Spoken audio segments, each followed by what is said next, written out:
গোমতী জেলার উদয়পুর মহকুমার হীরাপুর হাই স্কুলে ষষ্ঠ শ্রেণীর ছাত্রছাত্রীদের কার্পেট পেতে মেঝেতে বসিয়ে পাঠদান করার অভিযোগ সামনে এসেছে। অভিযোগের ভিত্তিতে বিদ্যালয়ে গিয়ে দেখা যায় ষষ্ঠ শ্রেণীর 33 জন পড়ুয়া কার্পেটের ওপর বসে নিয়মিত ক্লাস করছে। বিদ্যালয়টিতে মোট ছাত্রছাত্রীর সংখ্যা প্রায় 200 জন এবং শিক্ষক রয়েছেন 10 জন। পরিদর্শনের সময় বিদ্যালয়ের কয়েকটি শ্রেণীকক্ষ তালাবন্ধ অবস্থায়ও দেখা যায়। এ বিষয়ে বিদ্যালয়ের প্রধান শিক্ষিকা রুমা নন্দী জানান, পর্যাপ্ত শ্রেণীকক্ষ না থাকায় বাধ্য হয়ে এই ব্যবস্থা চালু রাখতে হচ্ছে। তার দাবি, বিদ্যালয়টি 2 শিফটে পরিচালিত হয়। সকালে প্রথম ও দ্বিতীয় শ্রেণীর পড়ুয়ারা সংশ্লিষ্ট কক্ষে পাঠ গ্রহণ করে। নিপুণ ত্রিপুরা কর্মসূচির নির্দেশিকা অনুযায়ী ছোট শ্রেণীর শিক্ষার্থীদের মেঝেতে বসিয়ে পড়ানো হয়। একই কক্ষে দুপুরে ষষ্ঠ শ্রেণীর ক্লাস হওয়ায় প্রতিদিন টেবিল বেঞ্চ সরিয়ে নতুনভাবে বসার ব্যবস্থা করা সম্ভব হয় না। ফলে গত প্রায় 2 বছর ধরে ষষ্ঠ শ্রেণীর ছাত্রছাত্রীদের কার্পেটেই বসে পড়াশোনা করতে হচ্ছে।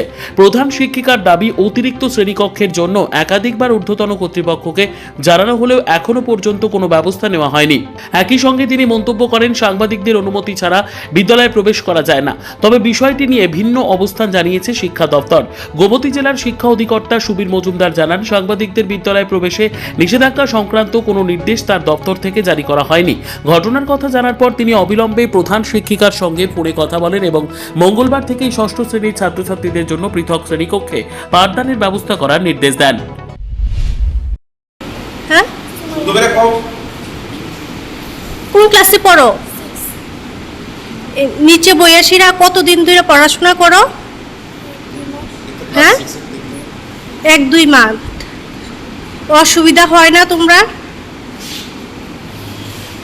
জানাইছো নি টিচাররা যে আমরা অসুবিধা হয়? জানাইছো না?